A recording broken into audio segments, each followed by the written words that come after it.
Hello, everyone, and welcome back to the Kentucky Kernel Podcast, the University of Kentucky's student award-winning newspaper.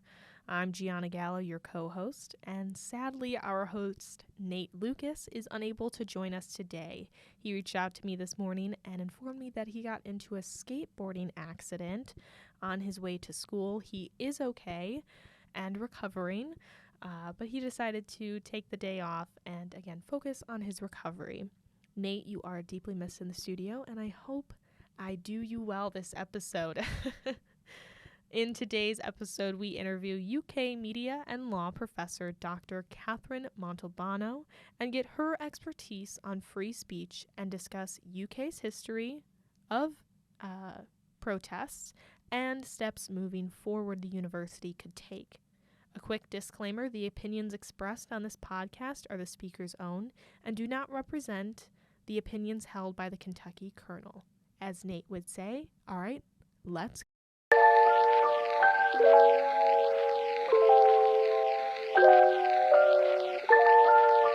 already made a podcast on this topic called Free Speech. So if you want detailed context on the situation on campus, please go ahead and listen to that. It includes on-site interviews and a guest appearance from one of our reporters that's been covering the majority of the story. But if you are not familiar with what's been happening on campus lately, a man that goes by Brother Dean has been organizing a group of about 3 men to spread religious hate speech. Brother Dean's favorite antagonist tendencies include customized t-shirts and signs that read sayings like, "You deserve to be raped," "Virgin pride," and "Women are property." Throughout his group's time on campus, they've engaged in yelling matches where they tell students to repent. Brother Dean seems to have the worst anger issues out of the 3, as he and another student were on video tussling and grabbing at each other's arm. But today's podcast is not meant to bring attention to Brother Dean and his interactions with students on campus, as you can listen to our first podcast for that.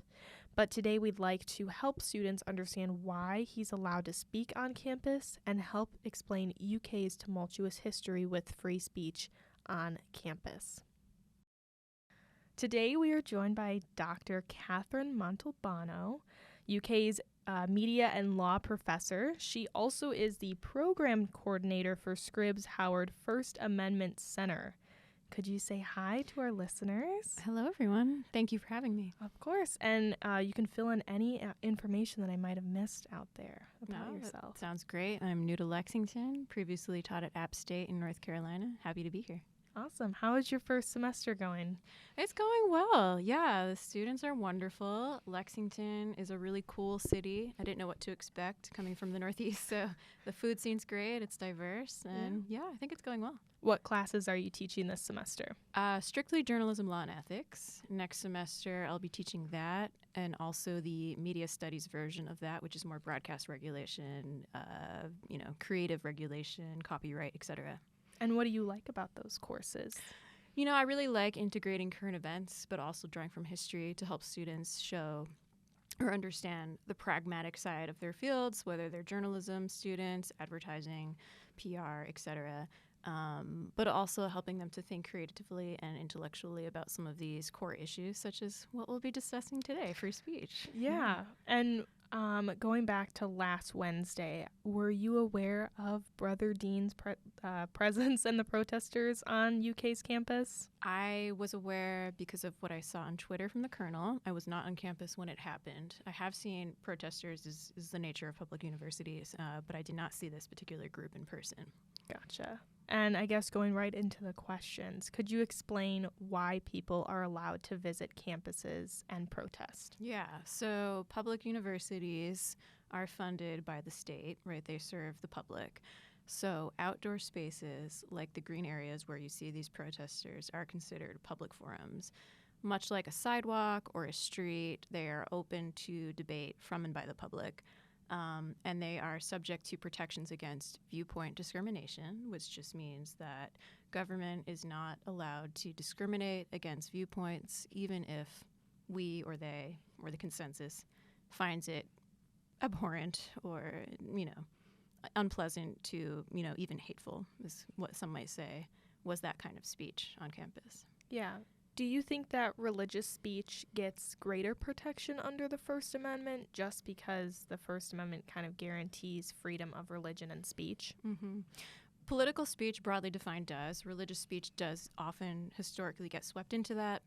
We have seen recent Supreme Court cases moving more in that direction in recent decisions, with the case about preying on high school public football space, and also the recent decision in 303 Creative, which I'm researching right now, about whether or not a graphic designer has the right to discriminate against customers who are seeking out wedding websites based on their sexuality. So we do see a movement in that direction. Historically, I would say not necessarily. Of course, there are classic cases such as, the right of Jehovah's Witnesses to not be forced or compelled.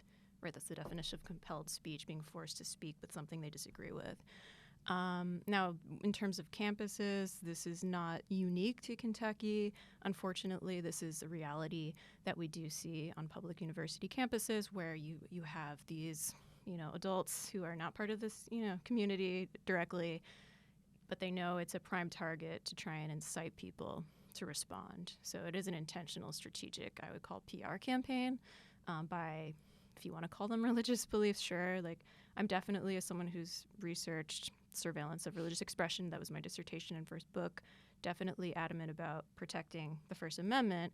But I think there should be, certainly some considerations when we think about the nuances of how we go about this.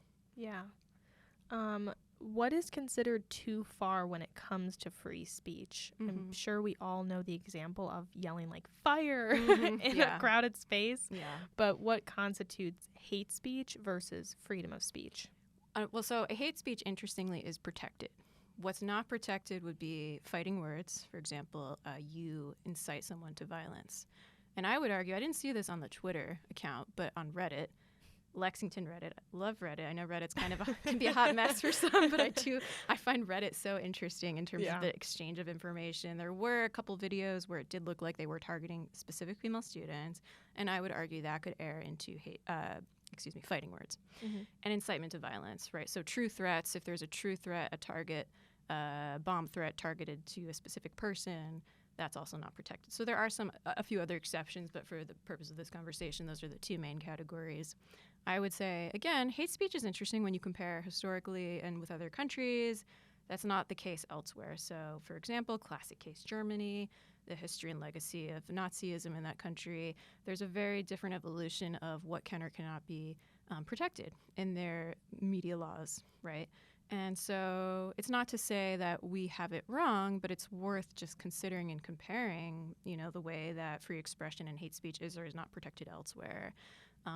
And these are parallel debates that are going on with digital media policy. If you're familiar with Section 230 of the Communications Decency Act, so take my class. Now, I promise this is not an advertisement, right? Whether or not, like, platforms, Facebook, Twitter, they're not beholden to government for regulation, but they're protected under this policy, right, that says, we determine our terms of service, and as long as, we have some good faith efforts to stop illegal activities like copyright infringement, defamation, we're not responsible for what, Peggy Sue in Indiana posts on Twitter if she defames someone or engages in hate speech. And again, hate speech is protected there too. So the question is, ethically, should it be? Something I ask my students as well. We understand if we regulate hate speech, then it could be a slippery slope with government regulating what it doesn't find, suitable to their interests. So it could be corrupted, essentially, is the historic argument. Yeah. Could you tell me about the rise of free speech zones on campus and why the First Amendment advocates might disagree with them? Yeah, so I did a little digging into the history in Kentucky. You did have free speech zones on campus. So there are what's called content-neutral regulations, which are considered constitutional if government has demonstrates a compelling need and interest in passing certain restrictions, such as you can protest here, but not after the hours of 10 p.m. or before 6 a.m., and not in this, area that has heavy foot traffic or car traffic. Those would be time, place, manner restrictions, meaning you're not encroaching upon one's actual content. You're just defining parameters for where and when and how. And so this used to be the case in Kentucky until a few years ago. And other states as well have started to ban these free speech zones, which basically would kind of say, okay, you can protest here. I mean, there are pros and cons, and we can leave it up for the listeners to make their opinion. The pros would be you don't have students who are trying to get to class, right, being bombarded with hateful messages that are nonetheless protected under the First Amendment, but you still have the rights to protest. You know, and the critiques of this idea have been, you know, if you look at the historic protests, Vietnam War era, certainly post-Kent State protests, which is what happened here at Kentucky, you know, are we just trying to like hide them away, the protesters that might have something that people actually want to hear? So it's interesting. Again, like, unfortunately, the pros and cons of viewpoint discrimination or avoiding it would be we have to allow even hateful messages to, you know, exist in the public sphere. Yeah. But there are limits, right? You can't threaten targeted individuals. You can't try and engage someone in fighting words and expect them not to retaliate. So there might have been some evidence of that. I haven't seen all of the footage or video, but I think students should know what the limitations are to the First Amendment should they need to pragmatically, you know, defend themselves metaphorically or even just physically, right? Being aware of their physical space and, you know, how to avoid situations that could be dangerous. Right.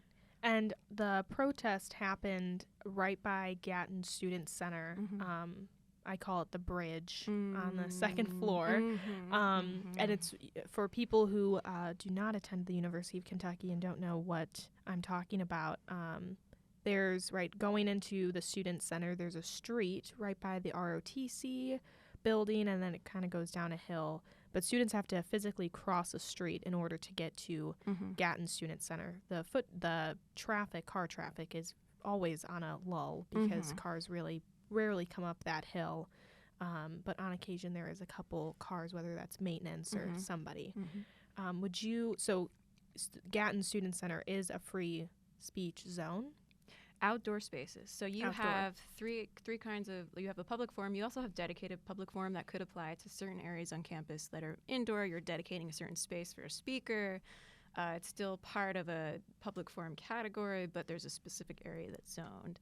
And that's generally indoor spaces. Again, if you're talking about grass, open spaces, streets, sidewalk. I mean, the historic example of, not so historic, but the Westboro case, right? Snyder versus Phelps, the argument that, you know, okay, this person is protesting outside of a funeral of someone who happened to be a member of the LGBTQT community, and the messages are hateful coming from the Westboro Baptist Church. But again, because of the nature of viewpoint discrimination, we can't, you know, say you can't say these things. Now, the state of Nebraska, and this is where the interesting part comes in, as you could say, clapped back, and they had a time, place, manner restriction on where and when and within certain range you could protest funerals. Again, not saying you cannot spread these hateful messages. That is technically protected by the First Amendment. Hate speech is protected, you know, for better or for worse, depending on your perspective. But there can be time, place, manner restrictions. So, to bring it back to your point, if this space were, in fact, the only way students could get from point A to point B, there could feasibly potentially be an argument that they're held captive audiences, which is a legal term. There are restrictions, for example, in dorms, right? Advertisers cannot engage in spreading leaflets inside dorms because you are physically captive, or the metaphor of a subway. Feasibly, that could be an argument that if students were trying to advocate change for where preachers or whomever would be able to speak, you could potentially think about, and that would go back to the free speech zones, which some people find controversial, the idea that you can only go here, you can't go here. You know, those are two different but related things. Yeah. And going obviously kind of back to the First Amendment, what is one common misconception about it? About the First Amendment in general? I think just that if you colloquially, when people talk, well, this is my free speech to say anything, of course you've heard the expression, well, you're not free from the consequences of your speech. But there are also a lot of limitations. Look at commercial speech regulation, for example. You know, there's much greater regulation of commercial speech. Of course, we've talked about true threats and fighting words. There are a few other exceptions that have been recently added, like false claims of military valor, like really specific ones. So I guess the common misconception is just that it broadly means freedom to do and say whatever I want, when in fact there are a lot of restrictions. And there's also just more practically a lot of like catch-22s, right? We have the right to speak and publish, but there are a lot of restrictions on sources, for example, journalists, that they can actually gather or receive, or access to spaces, restrictions on that, records, et cetera. So I would say that's just a general misconception that it's this blanket like protection to do or say whatever we want. And even these, the people that go to these campuses to try and instigate college students, you're all adults, but it's, you're newly minted adults, right?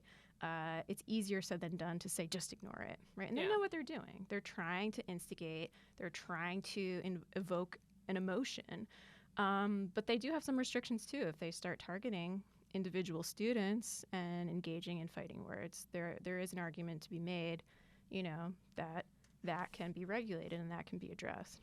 What do you feel like the university should do moving forward if these protesters were to come back? Yeah. I mean, it did look like the police were on the scene. I don't know at what point. Usually universities, you'll have the campus police and you'll have the local police. If it is getting to a point where it does look like physical contact might be made, certainly they should be there. I think also it just might behoove students to be aware of these kind of exceptions to the First Amendment, so they know, like, if they are individually targeted for their race, gender, sexuality, etc., they are aware that there are some limitations, right? In a way, you're students, but it's a workplace environment. You are not supposed to be subjected to sexual harassment, which I would argue some of that rhetoric, discourse, whatever you want to call it, fell under that category. So there are limitations. You're not expected to just tolerate some things that go beyond First Amendment protections just for the sake of, well, we need you to be exposed to viewpoints you disagree with. Sure, that's a great general statement, but when you start looking at the material realities, women, BIPOC students, people, who are being targeted, then we start getting into, okay, well, the context really matters. Right. Because it's not just a blanket, we need to hear viewpoints we disagree with. Sure, we do that through your education. That doesn't mean harassment or targeted assault, whether verbal or physical. Because I know I walked past the protesters on Wednesday, and obviously there was 3 men, but the one I feel like that grabbed my attention was there was a male wearing a shirt saying women are property. And when I came back and I was actually watching what was going on and how, there was a large group of students that were outraged and, voicing their opinion against these protesters, and the man wearing the red shirt just kept saying, a girl would walk by and say property, property, property, and would just point and keep saying property. And obviously there was a lot more said from this male, but I think that's where a lot of students got outraged, was from that man just completely starting kind of sexual harassment. I feel that's where you start to get into harassment and fighting words. I would argue targeting, pointing at specific women. Unfortunately wearing the shirt, so maybe they're not as well educated as they think they are about trying to, legally, incite anger. But certainly when you start targeting individual victims or individual, however, maybe they don't see themselves as victims, but, individual targets, we'll call them, right? Then we start seeing some loopholes to their PR campaign to try and make some whatever statement they're trying to make. And I know, obviously, again, with students getting so emotional about this and really wanting to advocate for themselves and for others, there was a student who threw a cup of water on the man wearing the women are property shirt. In your expert opinion, what is an easy and kind of quick reminder for students at UK and kind of anywhere on campus to know the difference between free speech and hate speech? Well, unfortunately, that's the interesting thing, is hate speech is technically considered protected. But certainly fighting words or truth threats, there needs to be a clear victim or target, someone who is singled out. So that would be, for example, when we talk about defamation law, defamation, you can defame a person, there needs to be a clear target.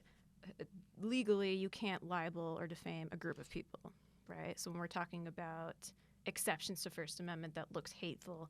There needs to be a clear target, and it needs to either show a true threat or, more likely in these cases, fighting words. And I would argue there could be a case, again, I wasn't there, but certainly singling out specific women would start to veer into that category of fighting words. But, this is why, unfortunately, like the Ku Klux Klan can assemble. This is why, you can have hateful messages about groups of people.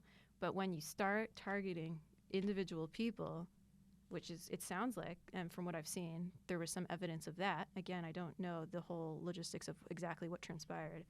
That's when you start to have a case that you're going beyond what the First Amendment says you can do.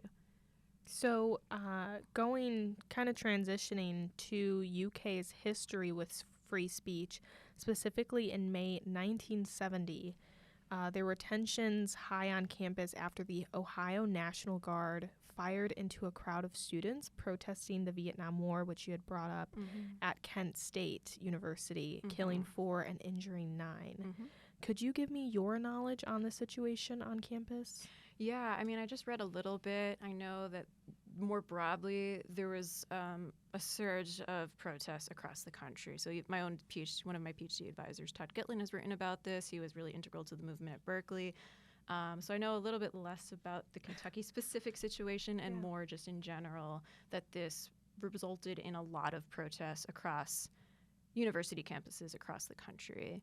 And this is essentially a nice foil to this discussion because this is what people are concerned about with these free speech zones. The idea that if we look at the perhaps historic relationship between government, broadly defined, of course, government's not a monolith, but I mean, we can talk about the state of Kentucky, we can talk about the federal government, the relationship between government, press, and people. Vietnam really catapulted a major shift, right, in public opinion or public trust in what government does at war. And that includes how journalists mediate and kind of make these events transparent to the public. So events like at Kentucky and elsewhere, I really just show the shift in really not trusting necessarily at face value what government says, whether it's about war or just, foreign affairs broadly defined. So that's one of the concerns if we were to bring back free speech zones, which no one is saying. I'm just saying as, hypothetical, right? If we were to say, okay, the preachers can only preach here, well, would that be a way to try and, stifle voices of dissent against government, right? It sounds, it's a good idea in theory. How would it actually play out if there are certain voices that maybe the majority of students would enjoy hearing, but maybe the government, again, broadly defined, would prefer not to have out there. Yeah. So I think Vietnam is an important historic counterpoint to think about what is the best path forward to try and protect students from being exposed to sexual harassment, fighting words which are not protected, but also protects free expression. Yeah, and since the University of Kentucky is a public state school, would the state create it again, hypothetically, of course, if the University of Kentucky was going to have these free speech zones? Would the state decide that, or would UK decide that? The state. So UK must follow the state's orders. So like last year, I just saw Georgia banned the free speech laws among 22 other states, including Kentucky, that has banned these free speech zones. This has been more of a Republican-led effort, so take that for what you will. There are different philosophies, when we look at our political system when it comes to regulation broadly defined, and that includes regulation of speech. And we, again, parallel conversations going on about regulation of digital media speech. But Kentucky, the state, I think it was SB 17, eliminated free speech zones at public institutions of higher ed, and also HB 254. And this was actually advocated by a former student, right? Helped to advocate this change. So it came from, a fellow student who has since graduated, of course. Yeah, so it's just interesting. I mean, whether you agree or disagree with that, I think it does show the power of student voices to affect change, right? And what would you advise or, commend students to do moving forward? Yeah, I mean, we have these so at App State we had similar, not quite as egregious as the signs that, happened here. Some students would counter-protest. Now, there are different thoughts on the heckler's veto, the idea that you're trying to drown out the voice of the speaker. I think it could be certainly justified in these types of cases. That's just targeting people. It's not even progressing. I mean, you could argue, okay, if we start discriminating against viewpoints we think are helping with discourse, then it starts to be subjective, sure. But once students start getting targeted, I think standing together, counter-protesting. We had students who played the bagpipe at App State. Again, easier said than done, right? Yeah. If you're a woman walking past this, or a non-binary person, whomever that would be affected by this, it's a lot easier to say, be the bigger person and ignore it. So I think certainly allies, even if you're not directly affected by the message, trying to stand strong for people that might not physically or emotionally be able to in that given moment. And it's easier said than done to ignore it because I have time and age on me, right? Where it's like, when I was your age, I don't think I could either. Yeah. It's upsetting and rightfully so. But I would say definitely, if police are willing to be more cognizant of certain types of protests that might be leading to targeted fighting words or, truth threats, certainly just being ready and communicating with students so that, we can try and protect one another from getting into a situation that might escalate where someone's physical or mental, et cetera, emotional health is at stake. Right. I think it was a really powerful scene. I mean, again, I was watching because I was trying to report and, standing next to my other reporters and workers for the Kentucky Kernel. And it was just such a powerful scene to see, so many people, be together and, be allies and try and, fight against these protesters. It was really powerful to see all those, young student voices try and go against these protesters. I mean, they want your reaction. It's kind of like when you're a little kid. Bullies want reactions, and it's so much easier said than done. But I would say if you're someone that can stand strong for those who can't, maybe you're a woman and you can stand strong in the face of that, and maybe you can't. Whatever it is, certainly community and support for one another, as you illustrated. If possible, ignoring them. I mean, it's just so sad that these people this is what they're doing with their time, It's just kind of pathetic, I mean, quite honestly. But again, it's easier to say that retrospectively than in the moment. It's very upsetting, especially if you are someone that, is personally affected or knows someone who was affected by some of these issues. It's not easy just to ignore it. Yeah. Do you have any other comments to add or anything? No, I mean, I definitely, we see historically the argument, again, free expression. We don't want to silence voices that we disagree with. But I think, if you're not a white male, historically, and you look at the scholarship of people who make these arguments, there's something to be said about that. And now we see more women and people of color, BIPOC scholars entering, media law spaces more, and the conversation's changing. And that we see that in, not to say that they're advocating, overturning the First Amendment, obviously, but there should be more nuances and attention to context when we think about these exceptions to the First Amendment, when we think about the material realities of the people who are affected, particularly BIPOC people, women, non-binary people. It's not easy when your physical body, when you're subjecting yourself to scrutiny and targeted assaults, right, based on what you look like. So I will say that, and I think it's interesting to think about that with the digital media policy regulation debates too. Yeah. And last question for the interview. In your own research, how crucial is it for protesting groups to maintain pacifism in order to get their point across? To maintain pacifism? Yeah. Sorry. That's interesting. Yeah. I mean, I think it's a definitely strategic move. I went to a Quaker college, and they are kind of, part of it was a secular college, very secularized, but the roots of pacifism, peace, honesty, respect, were still very much ingrained in that kind of education. Egalitarianism, treating each other, with equal respect, regardless of status, and that kind of, I think really, I mean, I did my research on them as well. Part of why they were surveilled by the U.S. government was because they were so committed to pacifism that they felt historically Quakers did not want to be drafted, right? So this is part of why. And also, being open to exchanges with, people who might identify as communists, right? And of course, we know from history the whole Red Scare and whatnot. And that's another conversation for another day. But I think the Quakers are just a really interesting entity because a lot of their ethos that comes from their religious beliefs is really rooted in pacifism, and that has historically been, there are disputes on this, and if you look at the history of Black protests, right, there's differences in different leaders about the best way to move forward. But I do think when it comes to non-rational speakers, I would say, who are passing off as religious groups, but really fundamentalists, broadly defined, who are just trying to hurt targeted people who are at a vulnerable stage and physical space, they're trying to get to class. Yeah, I would say that pacifism, non-response, is the best strategy because you cannot engage with non-rational speakers. You cannot engage with ideas that are, just there's no exchange to be had. Yeah.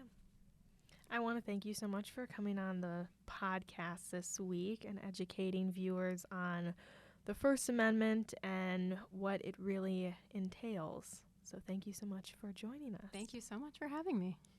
And this is Scoops Out of the Litter, where I tell you the top headlines every college student should know. After nearly 5 months of striking, the Writers Guild of America, also known as the WGA, has made a deal. A new 3-year contract that promises the end of the 146-day strike that has taken a heavy toll across the content industry. Some quick facts that you should know about the WGA protest and the new deal being signed is the WGA originally asked for at least 6 writers to work on each show, but according to the summary of the agreement, studios and streamers agreed instead to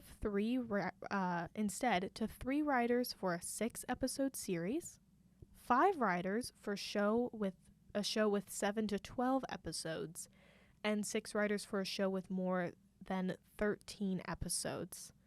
The deal is set at $233 million and will include staff pay increase, improved benefits, and protection against AI-generated content and streaming compensation. The good news about this strike finally being over is late night and talk shows are back on. I will admit I am a sucker for Jimmy Fallon, and I'm so glad his late night show, will be back on. So I cannot believe also how long this strike was. But again, I'm very glad that the WGA was able to make a deal and compromise and finally get people back in the workforce and working. The next article is about the Trump trial. Headline saying Trump seized throughout the start of the trial in New York lawsuit, accusing him of lying about his wealth. Trump actually said a couple days ago that he left for the day claiming he scored a victory, pointing to comments that he viewed as Judge Arthur Aragon, if I said that correctly, coming around to the defense view that most of the suit's allegations are too old. And oddly enough, the judge ruled that last week that Trump committed fraud in his business dealings, but Trump called it a corporate penalty death, in quotes, and insisted the judge, who is a Democrat, that he's unfair and is out to get Trump. So obviously this trial has kind of just started, but maybe I'm just not in the news enough and I'm not reading this trial enough, but I feel like it's been happening for a long time. But obviously the New York lawsuit is finally up and going, and we will see where this leads and what the verdict will be. Lastly, my favorite type of news, our very own Kentucky Kernel. Kernel reporter Lily Keith covered the 3rd annual Shred Your Cell Phone event that educates students on recycling technology. The Engineering Living and Learning program brought students together for the Shred Your Cell Phone event that was held on Wednesday, September 27th at the Mining and Mineral Resource Building. Professor Jack Groppo is a teacher is a professor here that teaches students recycling and conflicting materials and compacting them, and actually wants to start teaching students about e-waste. While engineering major, and who's a student here, Kevin Sanders, says, quote, by recycling and processing computers, we actually have to mine less out of the ground and keep things from going to our landfills, end quote. I had no idea about this Shred Your Cell Phone event on campus and how it was sponsored by the Engineering LLP and some professors. But I think it's really resourceful, and I had no idea also that e-waste was a thing, but it totally makes sense now because I know my family, we have this thing where we keep our cell phones. I think my parents and I, we kind of just want to show future generations, this is what the iPhone 5 looked like, and this is what a iPod Nano and an iPad looked like, and who knows how advanced our technology will be in the next 20, 30 years. But it's so neat that engineers and mining majors are taking those, old technology that people don't use anymore and reusing them to save materials and, mine less out of the ground and, preventing more stuff for our landfills. So shout out to the Engineering LLP for reducing, reusing, and recycling. That is UK Recycling's motto. I want to thank you all for listening to this episode of the Kentucky Kernel News Podcast. Again, I'm Giana Gallo. Nate Lucas wishes he could be here, but again, hopefully he will join us next episode. Stay safe, everyone. Make good choices. And as Nate would say, outro song.